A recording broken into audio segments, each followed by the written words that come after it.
Today I'm going to show you how to build the brush holder featured in the recent video called Easel Mods.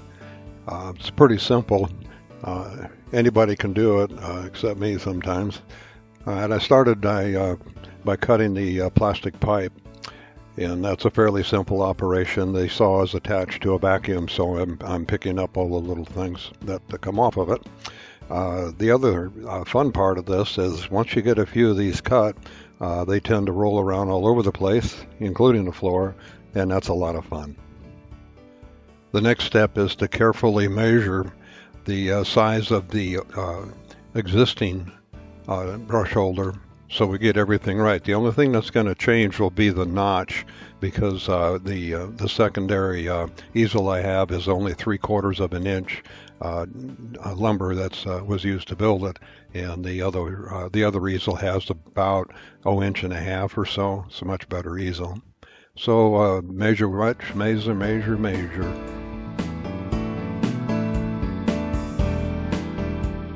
I'm using a scrap from a Luan door skin to cut out my main frame for this. Just using a jigsaw, electric of course, measuring again, making sure I've got the right length, and then moving on to the next step.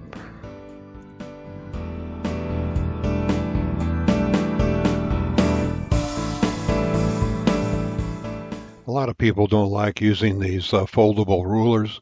It comes in handy on a project like this, though, because trying to use a regular tape measure would just be more of a comedy than anything else. It's handy, it's there, it's not going to roll up on you, and it's easy to get the marks in the right spot.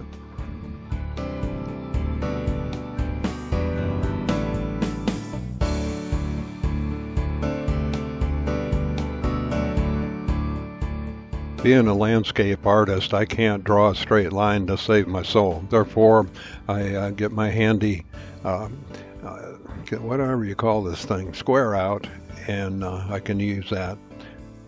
Believe me, it's better, it's straighter, and it's actually more accurate considering my skill level.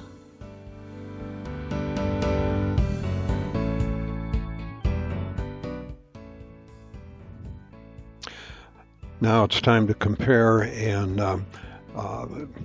draw out where the notch is going to be. So I'm using the old one as a template. Now I'm not going to use that wide notch that it has, but I do want to mark the beginning of it. That's where the important part of it is anyway. If you make that particular part longer, then you'll be able to use wider pictures. But for me, I just need a 3/4 inch notch there, and about, I think it was 2.5 inch extender on it, but you can do more if you like. Going back and using this foldable rule again, and you can see why I like it so much for this kind of work. A lot less fumbling around.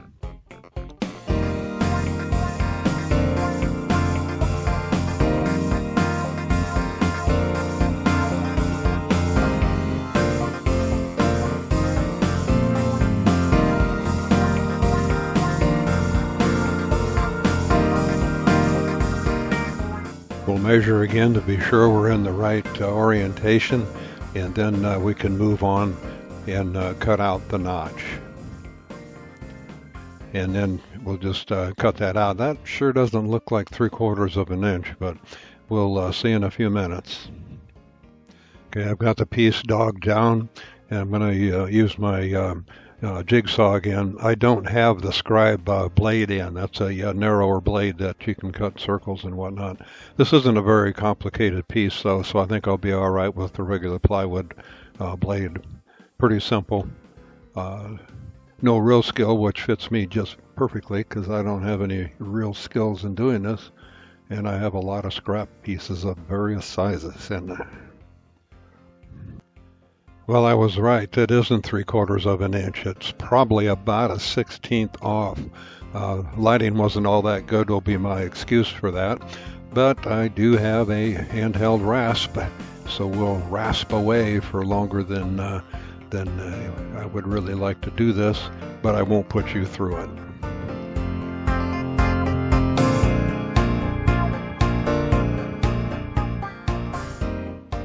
Well, using the original brush holder, I'll trace out the foot of the device.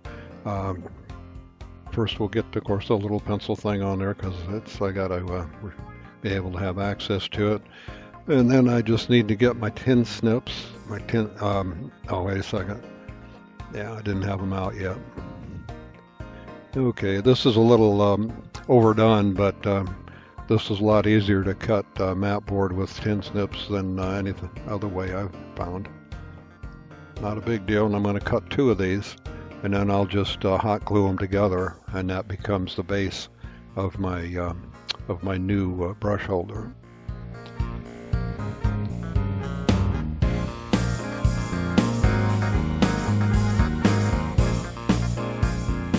Now we come to the fun part, the gluing of the pipe onto the piece of plywood there. I keep calling it plywood, but it's really a door skin, an old one. So this is the fun part because you're using hot stuff that can burn you. And that one's stuck on pretty good there. Grab another one, get it good, and you don't have to use a lot of glue on this. There's no real stresses involved, but wait a minute. That's upside down. That's not going to work. Okay, here we go. Okay, we'll get a few more of these glued on. It's not really that tough to do, and you just kind of press it in. That's why I like the hot melt. And get the third one on here. A second. Got to be careful of this because it is hot. That's too big. Okay, trash bin. More glue. We'll get this one on. You know, in our sailing site, the SV HideAway, when we do maintenance operations on that boat, I would tell people in my videos that you're just as likely to learn the wrong way to do something as the right. Remember that? That's almost on all of our all those videos. This is a shining example of that. I just did that upside down again. Okay. Well, in the process, I managed to glue my fingers together. I'll spare you the indignity of the screams and hollering and bad language, but I've come up with a better way to do this. This is exactly what it should look like. I've got the front end there set up with a roll of tape so it won't fall over. It shouldn't now anyway. And then I'm putting them on exactly the way they're going to be on the easel. Ta-da! And if I can get my fingers separated, I'll go on to the next place. Well, all that's left to do now is to glue on the base, and that can't be too tough. Of course, I don't have a lot of faith in any of that. Put the there, like that. Don't put the white side up, put the pretty side up. That's just, again, we're just going to use the hot melt glue. I don't want to wait around for a regular one to set up. What can go wrong here? Not too bad. And then it's just a matter of gluing them down here. And here, of course, I'm gluing the tubes down, and that is also the base, so the brushes won't fall through to the floor. Although that would be fun. And then we're done, side by side.